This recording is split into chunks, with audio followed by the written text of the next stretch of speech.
Hivi na wewe zinakukera zile videos ama picha zinazotumwa katika grupu la WhatsApp uliopo, kiasi kwamba mpaka unahisi simu yako inajaa kutokana na hivyo vitu? Kama jibu ni ndio, usijali. Ungana nami katika video hii mwanzo hadi mwisho, naenda kukuonyesha jinsi gani ya kuondoa hiyo kadhia. Karibu sana.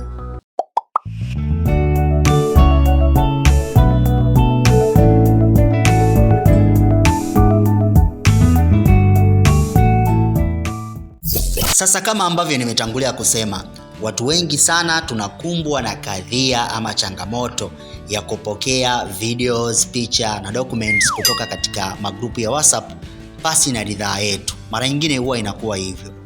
Sasa kitu cha kufanya, fanya tu kitu kimoja. Ingia katika WhatsApp application ama ile application ya WhatsApp ambayo natumia.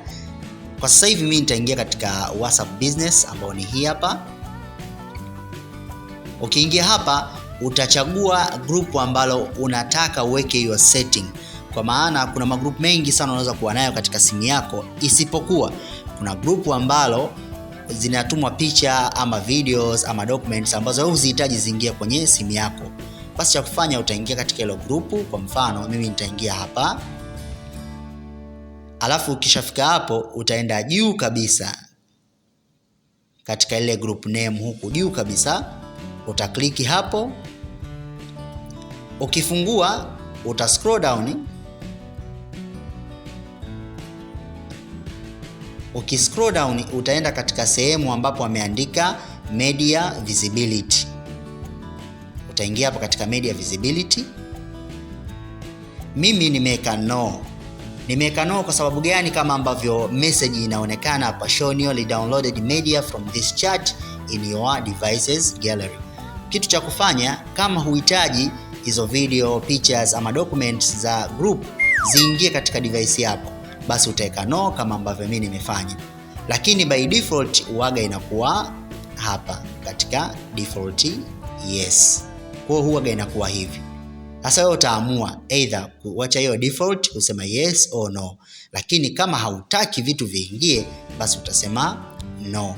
Isipokuwa baadaye kama utakuwa na mahitaji ya videos, picha na other documents kuingia katika device yako, basi utabadilisha hii setting kwa kusema yes au utaacha kwenye default. Baada ya hapo utasema okay.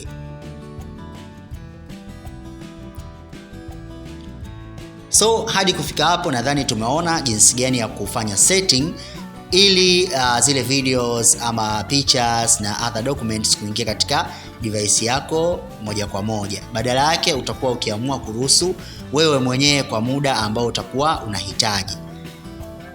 Naamini kuna kitu umejifunza katika video hii. Kama kuna kitu unahitaji kuelewa ama unahitaji kufafanua zaidi, basi unaweza ukaacha comment yako.